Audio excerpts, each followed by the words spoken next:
The library closed a month ago, so staff could review content and quality of books. That review followed Governor Ivey's mandate that library books with inappropriate content aren't available to kids. Close to 8,000 books were reviewed over the past month. So far, none of the reviewed books have been moved or removed because of their content.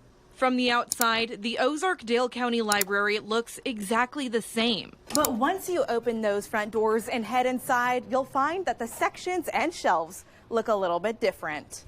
Now, the young adult section is gone. Replacing it is a teen section, targeted specifically toward a 14 to 18-year-old age group. We tried to go with publisher recommended ages, but sometimes we ran into where parents said this is for older subject, and then we'll look at that further and make a determination. We have approximately 70 books for further review. Those books will be undergoing an additional review by board members. Hey folks, Dale Jackson here for Yellowhammer Now, and it's time to talk about library closures and what a huge deal this is. Now, the Ozark-Dale County Public Library is going to be back open now because they had to stop and look at the books they had to make sure they were appropriate for the ages in which they serve. Now, this included reclassifying some books, but no books were found in the library that were inappropriate for children that were stocked in those sections. That's good. Now, is this an overreaction? Absolutely it is. But why did this overreaction take place? Other subject in my minute and a half that I have left. I've heard a lot of colleagues on my other side of the aisle talking about book bans and accusing people in Florida, particularly Governor DeSantis and the people of Duval County, Florida, saying they want to ban books. Well, let me just say this. I hope they're successful in banning a number of books. The question is, which are those books?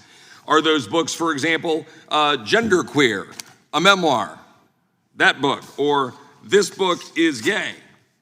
In that book, there are all sorts of depictions with body parts and male body parts. I can't even put on the screen the stuff that is in this book, Genderqueer, where there's two men engaged in a sexual position. Another page where I can flip to where there's two men engaged in oral sex. Another picture here in which there are any number of ridiculous graphic pictures that are being put in front of our kids in schools.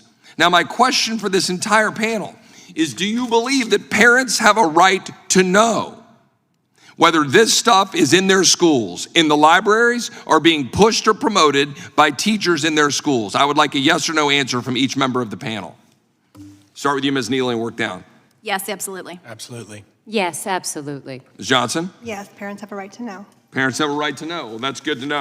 Not too long ago, we had lunatics on cable news and everywhere else demanding that drag queens be able to read to little kids in libraries and schools and everywhere else, even some churches. And you had other people going, that's not a good idea. So, of course, you had to have more of the thing people were objecting to.